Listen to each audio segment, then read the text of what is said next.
Okay, welcome back to the Reading Corner. This is the second lore segment from Magneto's hero page. This is titled The Battle Within.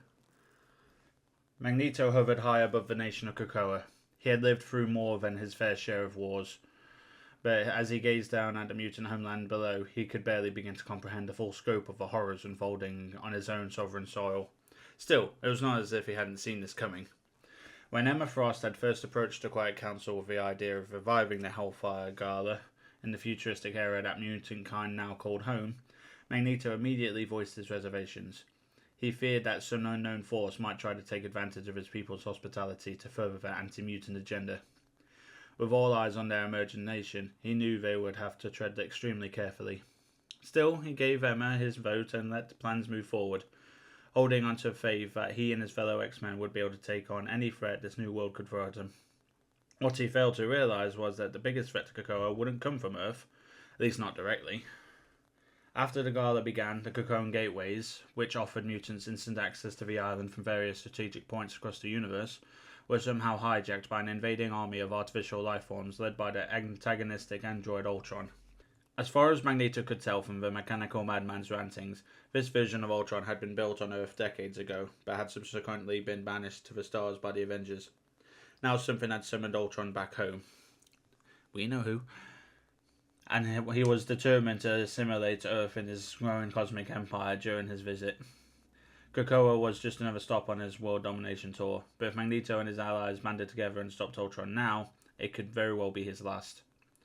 Chaos and carnage quickly erupted across the island as seemingly endless waves of Ultron's armed automatons arrived on the scene. As most of the mutant and human heroes who had assembled on Krakoa worked to fend off the streams and synthetic soldiers, Magneto turned his focus on finding the one true Ultron and ending his existence. And now he had finally found his foe, who was currently distracted by the brutal attacks of a very angry Hulk dressed in the tatters of a suit. Magneto saw the opportunity to strike and seized it.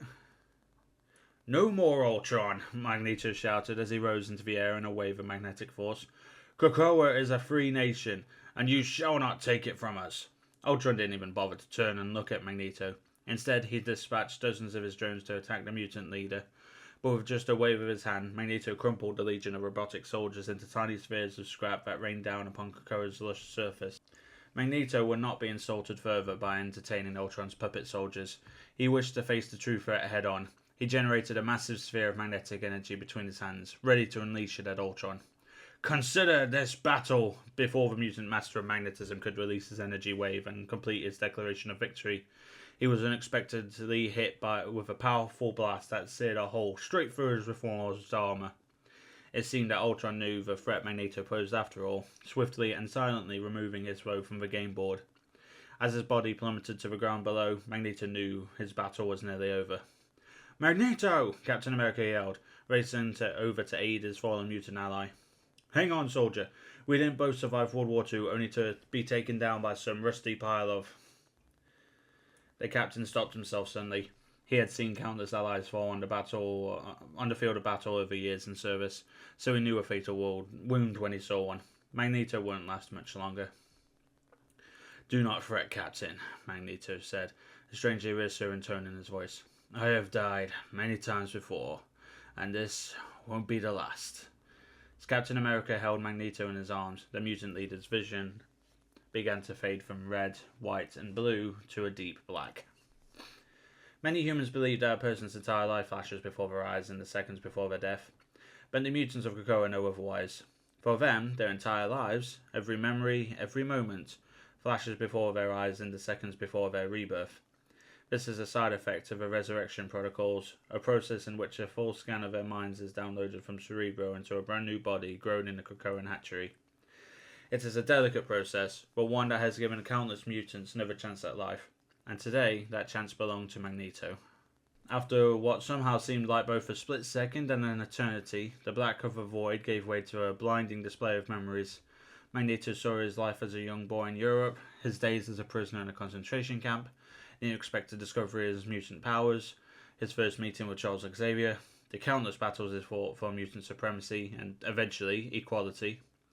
And when his memories finally raced to the point where Ultron struck him down, Magneto emerged from his pod in a hatchery, gasping for air, alive and whole once more.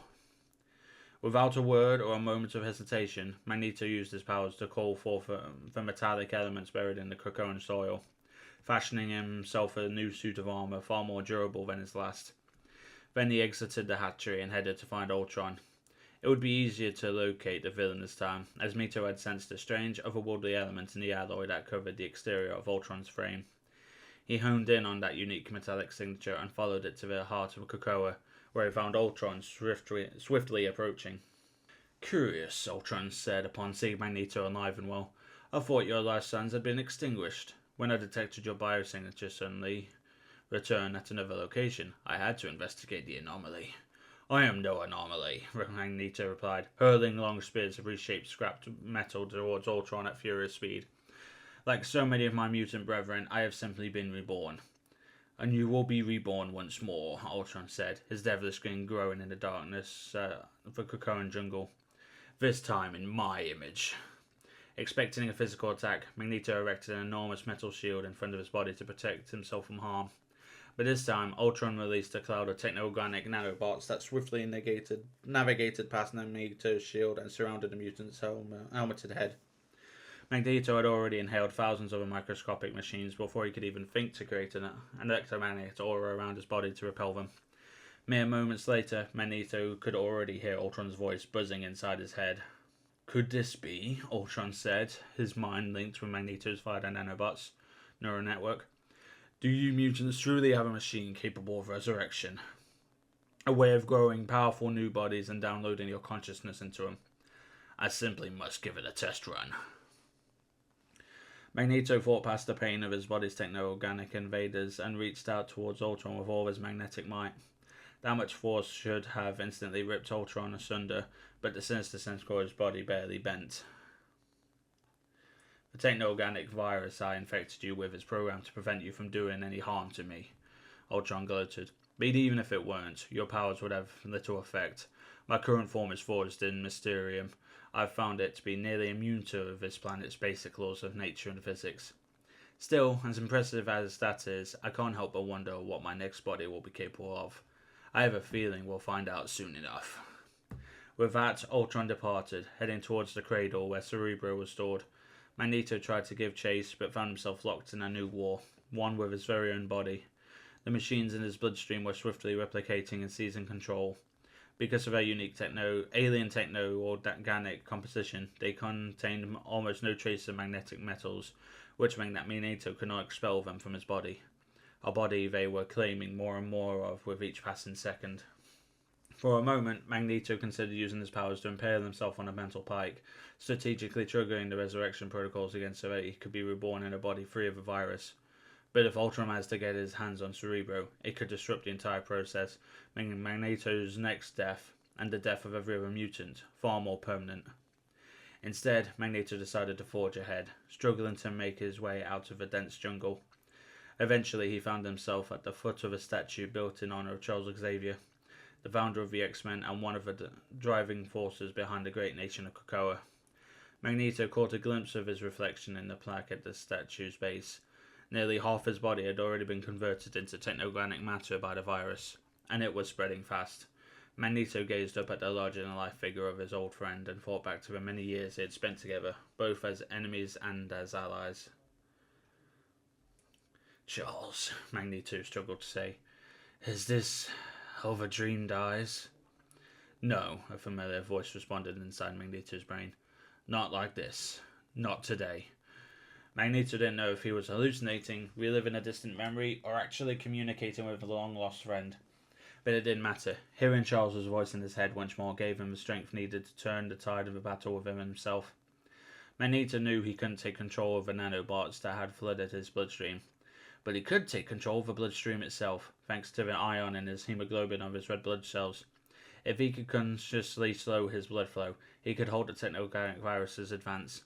Magneto focused all his power inward, and within moments, he could feel the pain beginning to cease and the control of his body returning. "Not like this, Ultron," Magneto said, echoing the words of his oldest ally as he returned to his feet and prepared to head back into the fray. Not today.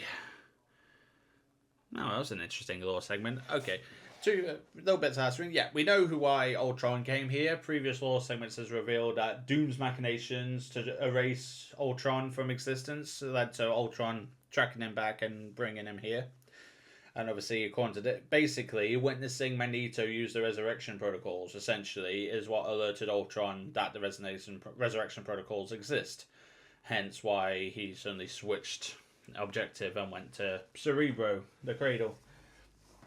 So yeah, that was Magneto. Hope you enjoyed this video. Be sure to subscribe for more lore segments as they come out, and I'll see you next time.